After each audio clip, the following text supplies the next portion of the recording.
నమస్తే అండి అందరికీ. నేను మీ Madhavi Krishna. Welcome to my channel Madhavi Krishna's Navarasa Kathamalika Telugu audio stories. ఇక్కడ వినిపించే ప్రతి మాట ఒక అందమైన ప్రేమ కథ.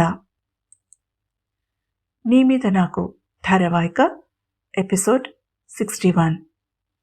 వాడు నీ దరిదాపుల్లో కనిపించినా నాకు మెసేజ్ పెట్టమని చెప్పాను కదా, ఎందుకు పెట్టలేదు? ప్రశాంతంగా అడిగాడు నిహార్. ఆ ప్రశాంతత వెనుక మరుగుతున్న లావా ఉందని ఆలేహ్యకి అర్థమవుతూనే ఉంది. అతని టెన్షన్ అర్థమైంది, కానీ తన పరిస్థితి కూడా బావ అర్థం చేసుకోవాలని ఆమె అనుకుంది మనసులో.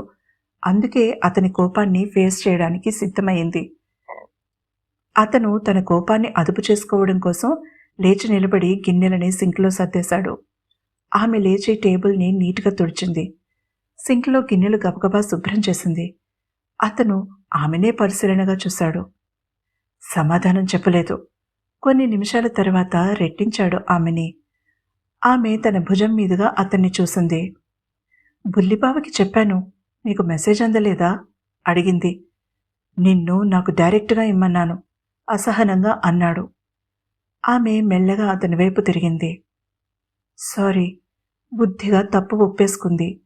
అతను ఆశ్చర్యపోయాడు.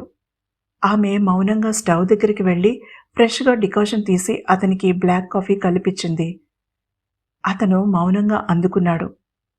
కాఫీ ఎంజాయ్ చేస్తూ ఉండండి, నేను 10 నిమిషాల్లో వస్తాను చెప్పి అతనికి మాట్లాడే అవకాశం ఇవ్వకుండా మేడ మీదకి పరుగు తీసింది. అతను చిన్నగా నవ్వుకున్నాడు. చెప్పినట్టుగానే 10 నిమిషాల్లో పరుగున వచ్చింది. అతను ఆమెని పరిశీలనగా చూశాడు. వర్షంలో తడిసిన ముత్యంలో ఉందామె. ఎప్పటిలా టెడ్డీబేర్ పైజమా టీషర్ట్ వేసుకుంది. జుట్టుపైకి తల మీదకి చుట్టి క్లిప్ పెట్టింది. వచ్చి అతని పక్కన సోఫాలో కూలబడింది. ఆమె నుంచి వస్తున్న సబ్బు పరిమళం అతన్ని ఇంటాక్సికేట్ చేస్తుంటే మెల్లగా ఆమెని తన వైపుకు లాక్కున్నాడు. సారీ ఎందుకు అడిగాడు. మిమ్మల్ని టెన్షన్ పెట్టా కదా అందుకు, కానీ మీతో చాలా ముఖ్య విషయం చెప్పాలి అంటూ దీపాంకుర్ బేకరీకి రావడం, తనని ఉదయమే తన ఇంటికి రమ్మనడం గురించి చెప్పింది. ఆమె చెప్పినది వింటున్న కొద్దీ కోపం పెరిగిపోయింది నిహార్కి.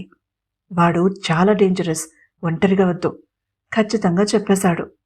పోనీ మనిద్దరం వెళ్దామా అడిగింది. ఆమె కంఠంలో వ్యంగ్యమేమైనా ఉందేమోనని వెతికాడు. చాలా మామూలుగానే అడిగింది, కానీ బిగించిన ఆమె పెదవి అంచు నుంచి జారడానికి సిద్ధంగా ఉంది చిరునవ్వు. ఇది జోక్ కాదాలు సీరియస్గా అన్నాడు. ఆమె అతనికి మరింత దగ్గరగా జరిగి అతని చేతులని తన చేతుల్లోకి తీసుకుంది.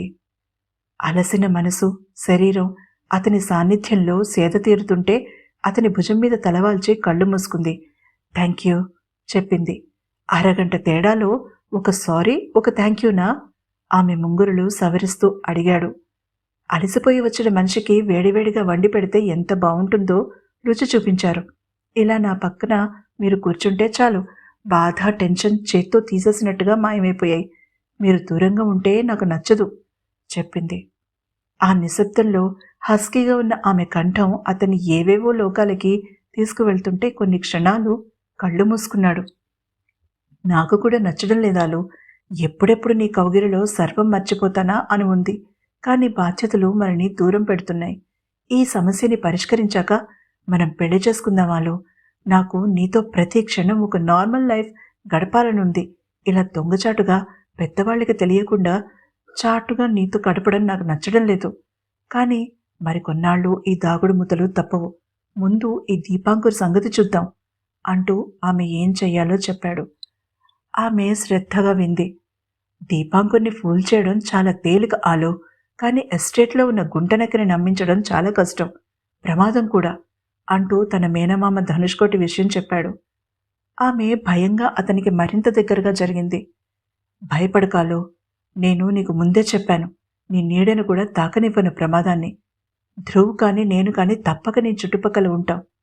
వాళ్ళు నిన్ను ఖచ్చితంగా అప్రోచ్ అవుతారాలో, నువ్వు వాళ్లతో ఎలా డీల్ చేయాలో చెప్తాను, తర్వాత నువ్వు చేయవలసిన పని కూడా అంటూ ఆమెకి తన ప్లాన్ మొత్తం వివరించాడు.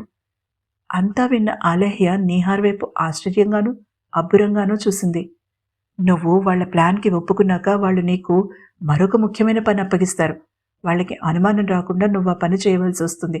అందుకే నీకు ఎలాంటి సంకోచం లేకుండా ఉండడం కోసం ఇప్పుడు ఒక పని చేయబోతున్నాను, నీకిష్టమైతే అన్నాడు. ఆమె అయోమయంగా చూసింది. అతను చెప్పాడు. ఆమె కొన్ని క్షణాలు మౌనంగా ఉండిపోయింది. అతను ఆమెని డిస్టర్బ్ చేయలేదు, ఆలోచించుకొనిచ్చాడు. నిర్ణయం ఆమెది. ఆమె మెల్లగా అతని కళ్ళలోకి చూసి చిన్నగా తల ఊపింది. అతను రిలాక్స్ అయ్యాడు. ఎంత బావుందో ఇక్కడంతా, మంచవైపుకు చూస్తూ కామెంట్ చేసింది నభ. మరి నా తాజ్మహల్ చూసి ఇంకేమంటావో అన్నాడు నవ్వుతూ. ఎవరికోసం కట్టించారో ఓరగా ధ్రువ్ వైపు చూస్తూ అడిగింది నభ. ఆమె కంఠంలో ఈర్ష్య అతనికి నవ్వు తెప్పించింది. ఆమె మీద ప్రేమ మరింత ఉప్పొంగింది. తాజ్మహల్ దేనికి ప్రతీక అడిగాడు మెల్లగా పొలంగట్టు మీద ఆమె చేతిని పట్టుకుని నడుస్తూ. ఆమె కళ్ళు ఎదురుగా కనిపిస్తున్న విశాలమైన పర్ణశాల లాంటి కట్టడం మీద పడ్డాయి. 2 అంతస్తుల్లో బంగారు రంగులో మెరిసిపోతున్న ఎండుగడ్డితో కట్టి ఉంది. పైన రకరకాల పక్షులు వాలి ఉన్నాయి. ఆ పర్ణశాల ముందు మాత్రం విశాలమైన తోటలో అన్ని పూల మొక్కలు, పొదలు, చెట్లు ఉన్నాయి. అక్కడికి వెళ్ళగానే ఏదో అడవి మధ్యలో ఉన్న అనుభూతి కలుగుతోంది. ఆమె పరుగున ఆ తోటలోకి ప్రవేశించింది. ఆ పాక దగ్గర ఉన్న చెట్టు మీద పక్షుల కోసం చెక్కపెట్టెలు వేలాడదీయబడి ఉన్నాయి. వాటిలో 2 అరలు ఉండగా ఒకదానిలో గింజలు, మరొకదానిలో నీళ్లు ఉన్నాయి. పక్షులు కువకువలాడుతూ వచ్చి అక్కడ వాలి గింజల్ని ముక్కున కరుచుకుని పోతున్నాయి.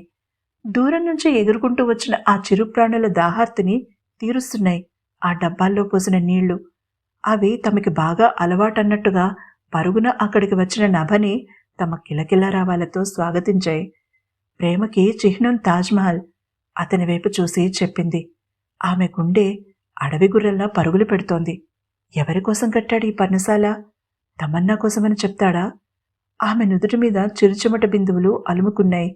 అతను ఆమెలో మార్పుని ఇట్టే గ్రహించాడు. ఆమె బాధని పోగొట్టే ప్రయత్నం చేయకపోగా మరింత కవ్వింపుగా చూస్తూ నవ్వాడు ధ్రువ్. తమన్నా కోసమని చెప్పారంటే ఇప్పుడే లోపలికెళ్ళి తలుపేసుకుంటాను, మీరు బయటుండిపోతారు కోపంగా అంది. తమన్నా కోసం కట్టిన దానిలోకి నువ్వు వెళ్ళి నన్ను బయట ఉండి అందులో నిన్ను ఊహించుకోమంటావా అడిగాడు ఆమెను రెచ్చగొడుతూ. ఒక్కసారిగా ఆమె కళ్ళు రోషంతోనూ ఉక్రోషంతోనూ నీళ్లతో నిండిపోయాయి. ఆమె విసురుగా బయటికెళ్లబోయింది. ఆమె చేతిని పట్టుకుని ఆపేశాడు ధ్రువ్. ప్రేమ అంటే కేవలం అమ్మాయి కోసమేనా నభ? ప్రేమని అంత సంకుచితంగా చూస్తామా మనం అడిగాడు. అతని మాటలు ఆమెలో ఆసక్తిని పెంచాయి. అతని వైపు తిరిగింది. తాజ్మహల్ ఒక ప్రేమికుడు తన ప్రియురాలి కోసం కట్టించాడని చరిత్ర చెప్తున్నప్పుడు మీ పర్ణశాలని తాజ్మహల్ అంటున్నారు కాబట్టి నేను అలానే అనుకున్నాను చెప్పింది నభ. చిన్నగా నవ్వాడు ధ్రువ్. ప్రేమికుడు కట్టలేదు నభ, కట్టించాడు. ఆమె చేతులు పట్టుకుని లోపలికి తీసుకువెళ్తూ చెప్పాడు. ఆమె అర్థం కానట్టుగా చూస్తూ అతని అడుగుతో అడుగు కలిపింది. ఇద్దరూ లోపలికి అడుగు పెట్టారు. లోపల అత్యద్భుతంగా ఉంది.